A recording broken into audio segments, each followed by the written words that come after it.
Assalamualaikum warahmatullahi wabarakatuh. Sahabat Busra Islami, sepanjang Rasulullah berdakwah, boleh dikata wahyu atau firman Allah lah yang membuat beliau begitu yakin untuk menyebarkan agama Islam. Pasalnya, dengan wahyu Allah, Rasulullah bisa membantah segala macam penyimpangan, sekaligus menjawab pertanyaan-pertanyaan tentang agama Islam yang saat itu beliau dakwahkan. Yang mengejutkan, dalam sebuah riwayat diceritakan bahwa Rasulullah ternyata pernah kesulitan untuk menjawab 3 pertanyaan yang berasal dari kaum Yahudi. Namun apa sajakah pertanyaan tersebut? Tetap tonton terus video ini hingga akhir agar tidak sesat. Di periode awal Rasulullah SAW diangkat sebagai utusan Allah, ada banyak sekali tuduhan serta bantahan terhadap status kerasulan beliau. Tak hanya itu, dengan berbekal wahyu dari Allah sebagai bukti jika Rasulullah adalah manusia pilihan, masih ada saja sekelompok kaum kafir yang tidak percaya jika firman-firman Allah yang beliau sampaikan merupakan bukti bahwa beliau benar-benar seorang Rasul. Saking tidak percayanya, di hadapan orang banyak, mereka tak hanya berani menjatuhkan harga diri Rasulullah, namun juga berani menuduh firman Allah sebagai syair yang beliau karang sendiri untuk menipu orang banyak.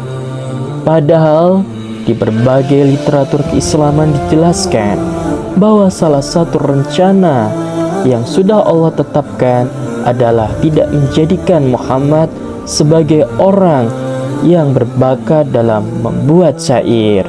Bahkan dalam Al-Quran sendiri dijelaskan jika Rasulullah ditakdirkan sebagai ummi atau seorang manusia tidak tahu membaca dan menulis. Bila diumpamakan, Rasulullah adalah sebuah gelas yang kosong, pelan tapi pasti. Gelas itu kemudian sedikit demi sedikit diisi dengan kebenaran, wahyu Allah dan semua yang berkaitan dengan agama Islam. Karena itu, setelah beliau diangkat menjadi Rasul dan menerima wahyu, tak ada satupun kalimat setelah firman yang beliau sampaikan kecuali firman itu datangnya dari Allah. Hal tersebut sesuai dengan firman Allah Subhanahu wa Ta'ala, yang artinya kewajiban Rasul tak lain hanyalah menyampaikan, dan Allah mengetahui apa yang kamu tampakkan dan yang apa kamu sembunyikan. Al-Quran Surat Al-Maidah ayat 99. Menurut Syekh Wahbah Zuhaili dalam kitab tafsir Al-Wajiznya, ayat barusan bukanlah kewajiban Rasul itu memberi petunjuk, melainkan hanya menyampaikan wahyu Tuhan kepada mereka. Misalnya, pernah suatu waktu unta beliau terlepas dan hilang. Bersamaan dengan itu, orang-orang Yahudi datang mengejek Rasulullah dengan berkata, "Hai Muhammad, kau mengaku jika berita-berita yang kau terima dan sampaikan berasal dari langit. Tapi mengapa kau sendiri tidak tahu di mana untamu berada?"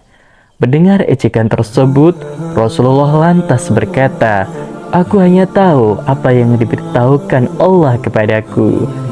Dan seperti sekarang, Tuhanku menunjukkan kepadaku bahwa unta itu berada di lembah sempit karena tali pengikatnya tersangkut di sebuah pohon." Dan benar saja, setelah beberapa orang Ansar pergi mencari sesuai dengan petunjuk Rasulullah, unta beliau pun ditemukan persis di tempat yang Nabi katakan. Sayangnya, meski di zaman kenabian, Rasulullah tak berhenti meyakinkan umat terdahulu jika dirinya adalah utusan Allah. Tetap saja ada segelintir orang yang tidak menerimanya. Tak heran, di saat beliau mendapat penentangan dan perlawanan yang begitu keras, Allah tak segan-segan memperlihatkan bukti lainnya dengan menurunkan mukjizat seperti membelah bulan hingga mampu memancarkan air dari jari-jarinya yang mengejutkan. Sekalipun dalam perjalanan dakwahnya, Rasulullah kerap dibantu oleh Allah saat mendapat penentangan kaum kafir. Ternyata beliau juga pernah merasakan kesulitan lantaran dirinya tak bisa menjawab pertanyaan dari kaum Yahudi.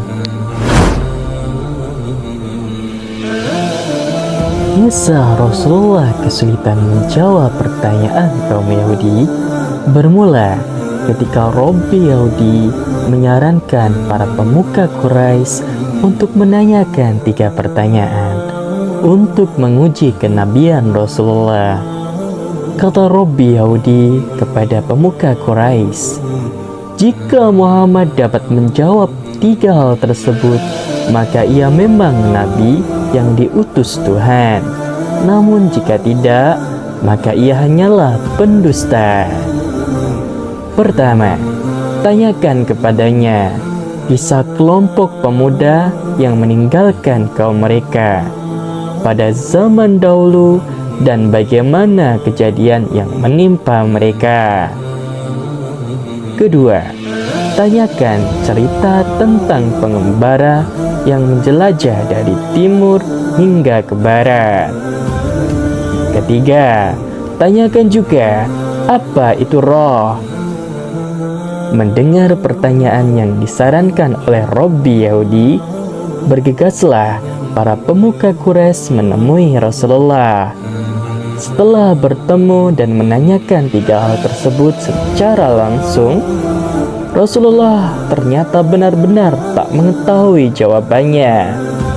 Alhasil, dalam keadaan tertekan, beliau dengan tergesa-gesa mengatakan, "Esok akan aku jelaskan kepada kalian."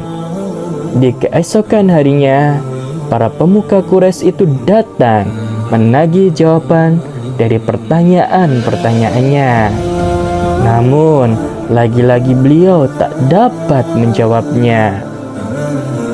Dalam keadaan seperti itu, Rasulullah gelisah sejadi-jadinya. Berbagai pertanyaan ia pikirkan, bahwa prasangka buruk pun tak berhenti mengisi kepalanya. Mulai dari memikirkan apa kesalahan yang beliau telah perbuat, sampai berpikir jika Jibril tak mau lagi membantu menyampaikan firman Allah kepadanya. Parahnya, kegelisahan beliau ternyata membuat para kaum kafir semakin mengolok-olok Rasulullah. Belum lagi umat muslim pada saat itu ikut khawatir lantaran iman mereka dipertaruhkan. Saking khawatirnya, banyak umat muslim yang bertanya-tanya, bagaimana seandainya sosok yang mereka imani dan teladani tidak mampu menjawabnya. Apakah Rasulullah memang seorang pendusta? Bisa kalian bayangkan betapa tertekannya umat muslim ketika itu, hanya karena panutannya tidak mampu menjawab. Hari demi hari pun harus mereka lalui dengan ejekan dari kaum-kaum kafir. Untungnya, setelah 15 hari, setelah Rasulullah dan umat Islam berada dalam kegelisahan, Allah lantas mengutus Jibril untuk menyampaikan jawaban dari 3 pertanyaan tersebut.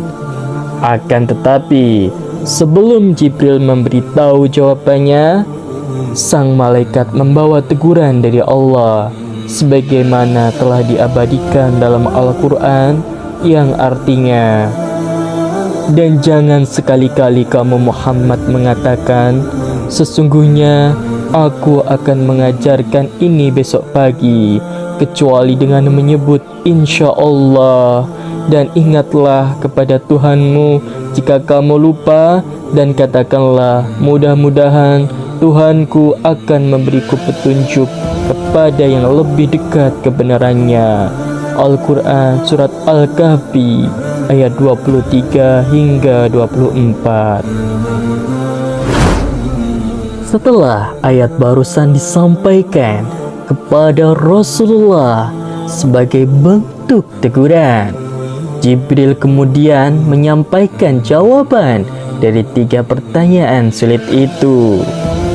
Untuk pertanyaan pertama, tentang kisah kelompok pemuda, Rasulullah menjawab dengan membacakan firman Allah dalam surat Al-Kahfi ayat 9 sampai 25 yang isinya tentang para pemuda dengan seekor anjing yang bersembunyi di dalam gua dan tertidur selama 300 tahun demi menghindari kaum mereka. Untuk pertanyaan kedua dijawab dalam surat Al-Kahfi ayat 93 sampai 99 tentang pengembara bernama Zulkarnain yang diberi kekuasaan oleh Allah untuk mengusir Ya'juj dan Ma'juj serta memenjarakan roh-roh jahat yang mengganggu penduduk negeri.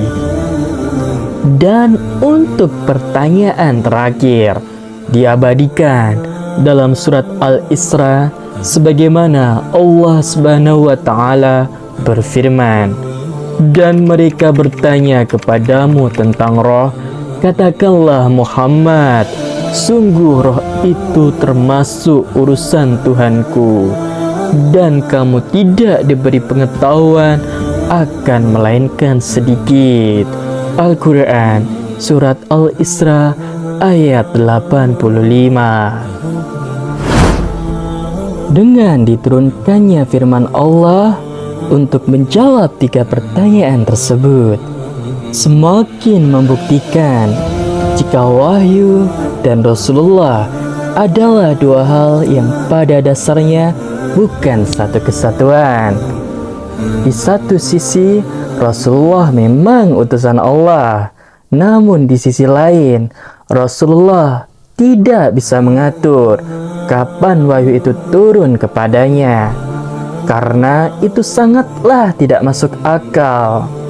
Jika sampai sekarang ini masih ada yang beranggapan bahwa Al-Quran adalah karangan Nabi Muhammad, sebab dari kisah yang ada di video ini sudah sangat jelas kalau Al-Quran murni berasal dan berisi kalam-kalam Allah. Selain itu, kita harusnya belajar bahwa segala sesuatu yang sedang direncanakan harus selalu menyertaikan kalimat insya Allah.